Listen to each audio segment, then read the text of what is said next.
సదర్ సంస్కృతి సిద్దిపేటకు రావడం అభినందనీయమని మెదక్ ఎంపీ రఘునందన్ రావు అన్నారు. సిద్దిపేట పట్టణంలోని నాసరపుర బాల హనుమాన్ దేవాలయం ఆవరణలో సదర్ ఉత్సవాలు ఘనంగా జరిగాయి. శ్రీకృష్ణ యాదవ్ సంఘం ఆధ్వర్యంలో నిర్వహించిన ఈ ఉత్సవంలో హర్యానా దున్నలు ప్రజలను విశేషంగా ఆకట్టుకున్నాయి. ముఖ్య అతిథిగా హాజరైన ఎంపీ రఘునందన్ రావు మాట్లాడుతూ శ్రీకృష్ణుడి వారసులు యాదవులని అన్నారు. సదర్ పేరిట యాదవులు ఒకే వేదికపైకి రావడం అభినందనీయమన్నారు.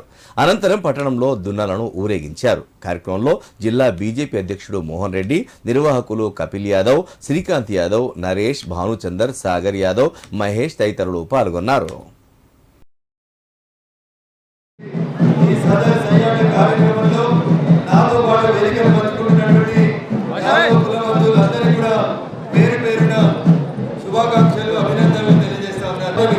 ఆ శివుని తెలుసుకొని తల్లులందరూ కూడా దీపారాధన చేస్తున్నటువంటి తరుణంలో సదర్ సయ్యాట పేరిట సోదరుడు భాషా శ్రీకాంత్ యాదవ్ ఏర్పాటు చేసినటువంటి ఈ కార్యక్రమంలో సిద్దిపేటలో ఉన్నటువంటి యాదవ కుల బాంధవులందరూ కూడా ఒక చోటికి రావడం అనేది నిజంగా అభినందించాల్సినటువంటి విషయం.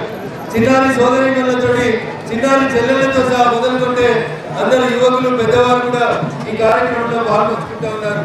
ప్రపంచానికి మార్గదర్శనమైనటువంటి ఒకే ఒక పుస్తకం భగవద్గీత అని చెప్తారు.